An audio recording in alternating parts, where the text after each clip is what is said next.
So, without further delay, here's my 69th Wi-Fi battle with Rich. And yes, I know what you're thinking. Oh my god, 69, it's so freaking funny! No, it's not. It's a number, for God's sake, people. Yes, I get it, it's a sexual position for sex. Well, guess what? I don't care. So anyways, I leave with Narrated and I do my normal stuff of setting up the rocks of stealth, and he decides to go for a volt change because he feels like changing the voltage inside of his Zapdos. As I go out to a snake, and he's like, I'm gonna bulk up because I feel like being buff, so the ladies will love me. And then he decides to quake the earth because he wants to show his manliness off to the snake. And the snake is like, oh my goodness, I better coil up and get all defensive and stuff. But, turns out defensive Viper doesn't work out too much. So anyways, I'd go for a sucker punch, and I'm not going to do anything to this thing because it is a very, very powerful thing. Also, I'm pretty much going to call anything that isn't got an English name a thing, so pretty much, yeah. So I go out to my Pachirisu thing that has discovered that his parents were shot and decided to become a superhero, and I go for a Wild Bolt to help take down this guy, but unfortunately, evil never sleeps, nor does good, and it goes down after missing with some Stone Edge, yeah. So anyways, Zapdos comes back out, and it's exerting its pressure because it feels like being pressurous to this guy, and I bring out Under My Boots, thinking that electricity was resisted by steel types. Boy, was I wrong. I don't know how I forget that. I've been playing these games since I was a little 8-year-old kid, I think, or maybe a little bit before that. I don't remember exactly how old I was when Pokemon came out, but, I mean, for God's sake, I was at least 10 when Gold and Silver came out, and I know about the steel type and everything, so I have no idea why I was not able to fathom that steel does not resist electricity. So anyways, he keeps going for Thunderbolts, and he takes down my Senorita Mugio after not getting the Body Slam Paralyze. So I go out to Heatran, and I'm floating on a balloon because I just do. That's what Heatran does. He floats now. And I go for a Nitro Charge just to get some speed up so I can be a Scarfed Heatran without any Scarf. And I can pick any move I want. So anyways, out comes an Aerodactyl, and Aerodactyl's very happy, you can see, because it's exerting pressure. So I decide to go for a Flamethrower because according to a damage calc, Flamethrower does about the same as Hidden Power Grass. So he finishes me off with an Earthquake, which he would not have been able to do normally if my balloon hadn't gotten popped a little while before. So he made my Heatran all sad and whatnot. So out comes O'Reilly now, and I want to see what he's going to hit me with as he goes for a Stone Edge, and I protect myself. And then he goes for an Earthquake, which doesn't do much to me anyway.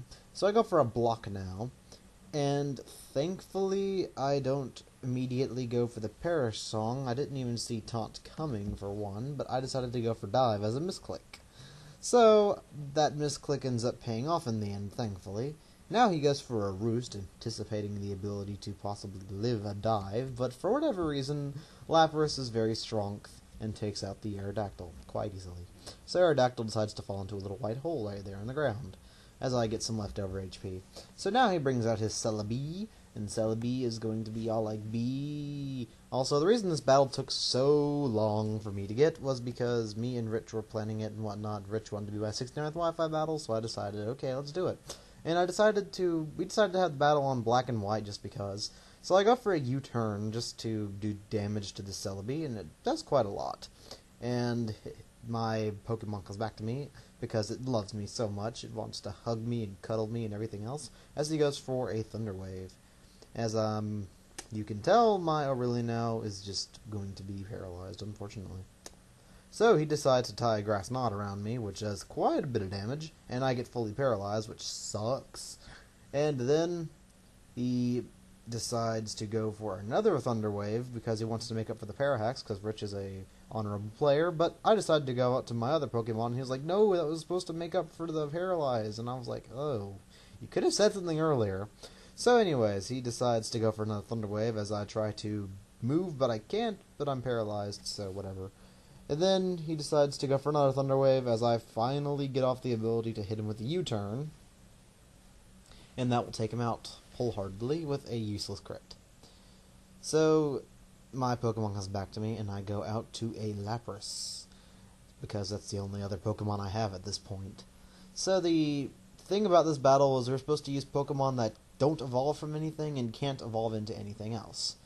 And I decided to go for Pear Song to make sure he can't stall me to death.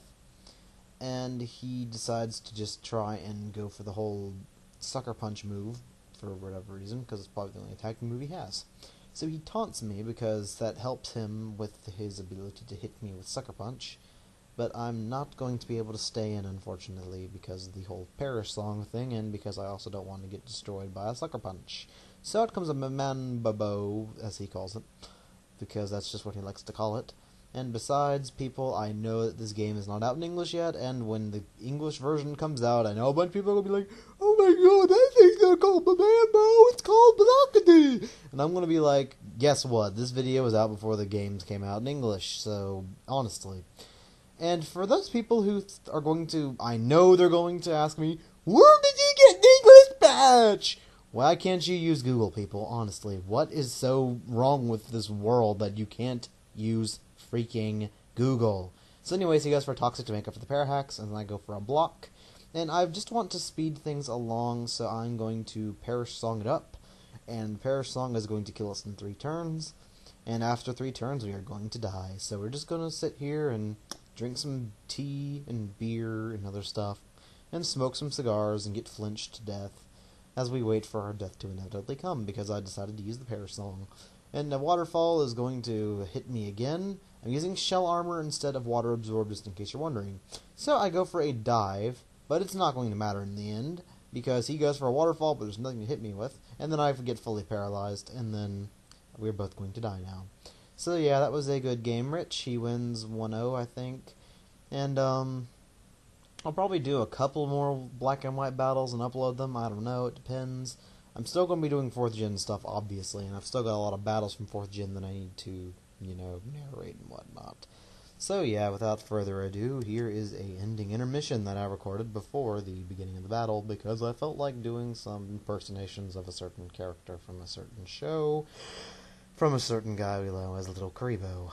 Hooray, I can rhyme. Also, I know that this narration lacks the usual quality, but then again, it's been about a month since my last narration, so whatever, I suppose. And besides, narrating black and white battles are kind of strange, so, yeah, deal with it, deal with it, deal with it. Deal with me, rather, but hey, I'm just going to keep on rambling about and stuff.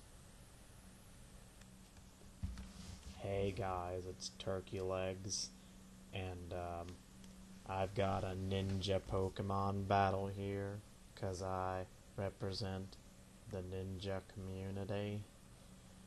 And we've got the Pokemon Battle Awards, and the nominations for the best Pokemon narrator goes to... Well, these are just the nominations, they don't actually go to anybody, so the nominations are Turkey Legs, the guy who was sitting, Jimmy 31972F3N2, and the killer Nacho. And the winner is Turkey Legs. Next will be the winner for the most unique moveset on a Pokemon. The nominees are Turkey Legs with his Smeargle named Turkey Legs, who knows all shadow techniques. And we also have the Killer Nacho with his Dust Buster set. And we also have, for another nominee, that one set on Smogon that somebody stole from somebody else, and then it became the standard set. And the winner is Turkey Legs. If Turkey Legs were here right now, he would probably say, "Thank you for this nomination, Turkey Legs, and thank you for the award as well." And then he would probably say that I'm his friend, and he is very flattered to be accepting this award in front of the ninja community. That is all. Oh man, I thought the Killer Nacho would win for sure! Yeah, my whatever voice isn't that good, is it? Hey, Sensei! I'm gonna go smoke some more! Maybe I'll get the smoking award! Jeez, Naruto, you wouldn't get the smoking award if your life depended on it. What are you guys talking about? Smoking awards? What's up with this award crap? I want to get an award. Maybe you can get an award for the most annoying bitch on the show. Maybe.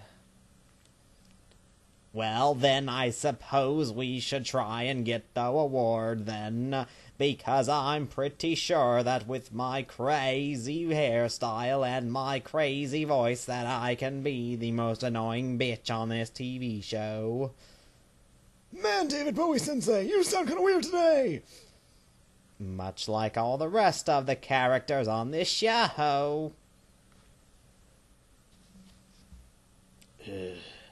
I need a long vacation with a beach and none of this Iruka guy. Hey, Hokage!